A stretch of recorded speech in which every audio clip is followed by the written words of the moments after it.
ஒரு குட்டி கதை சொல்லிட்டா, இந்த விமான நிலையத்துக்கு போய் இந்த ட்ரோன் வாங்கலாம்னு போனேன். அங்கதான் என்னோட பயண பைய பார்த்தேன். அதாவது லக்கேஜ். இதுதான்ப்பா கைரோல இருந்து 20 நாள் கழிச்சு வந்தது. இந்த பையில ஏதாச்சும் ஏடா கூடமா இருக்குதா அப்படின்னு பாக்குறதுக்காக அதை அழகீடு பண்ணாங்க. அதாவது ஸ்கேன் பண்ணாங்க. அதுக்காக அந்த விமான ஊழியர் என்னோட பயண பைய எடுத்து அந்த அழகீடு எந்திரத்துக்குள்ள தள்ளினாரு. ஒண்ணுமே இல்லாத பைய தான் இவங்க அழகீடு பண்ணுவாங்க. அவன் என்னென்னமோ எடுத்து வரான், அதெல்லாம் விட்டுருவாங்க. இந்த பொட்டியில் தான் அந்த ட்ரோன் இருக்குது. அதை எடுத்து அப்படி வெளியில வச்சேன். இதுதான்ப்பா அந்த வளவனில்லா வானூர்தி, அதாவது ட்ரோன். இது DJI-4 மினி ப்ரோ. ஆசாசியா வாங்கினேன். என்னோட கனடாவோட விசையுந்து பயணத்துல இருக்கிற எல்லா காட்சிகளையுமே இதில் தான் எடுத்தேன். இதுல சோக செய்தி என்ன அப்படின்னா, இந்தியாவுக்குள்ள ட்ரோன்கள் அனுமதி இல்ல அப்படின்னு ஒரு குண்டா போட்டாங்க. அதை கேட்ட உடனே இருதயத்துல 2 துடிப்பு கம்மியாயிருச்சு, மூளைக்குள்ள 3 நரம்பு முறுக்கிக்குச்சு, நாடி நரம்பெல்லாம் நட்டுக்குச்சு. இருக்காத பின்ன கஷ்டப்பட்டு சம்பாரிச்ச காசுல இஷ்டப்பட்டு வாங்கின பொருள் பாது அவ்வளவு சீக்கிரமா விட்டுற முடியுமா?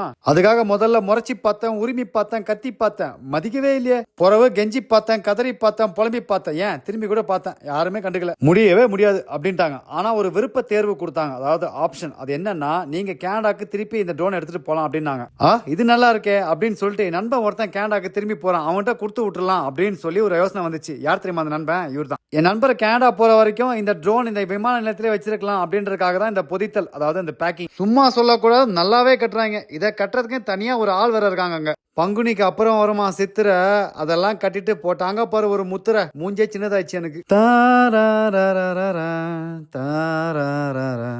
இந்த பின்னணி இசை தான் ஞாபகம் வந்துச்சு, மனசெல்லாம் ஒரே வலிச்சிச்சு. சரி, இந்த ட்ரோன் இவங்க கிட்ட போறதுக்கு பதிலா என் நண்பன் கிட்டையாவது போதே, அது வரைக்கும் மகிழ்ச்சி அப்படின்னு மனசை நினைச்சுக்கிட்டு விமான நிலையத்தை விட்டு வெளியில போனேன். 1000 மைல் பயணிச்சு வந்து பக்கத்துல வந்து நம்ம கிட்ட கிடைக்காம போயிடுச்சேப்பா. எப்பா, வெளிநாட்டுல இருந்து ட்ரோனுங்களை கொண்டு வராதீங்கப்பா. அப்படியே கொண்டு வந்தாலும் மாட்டாம இருங்க.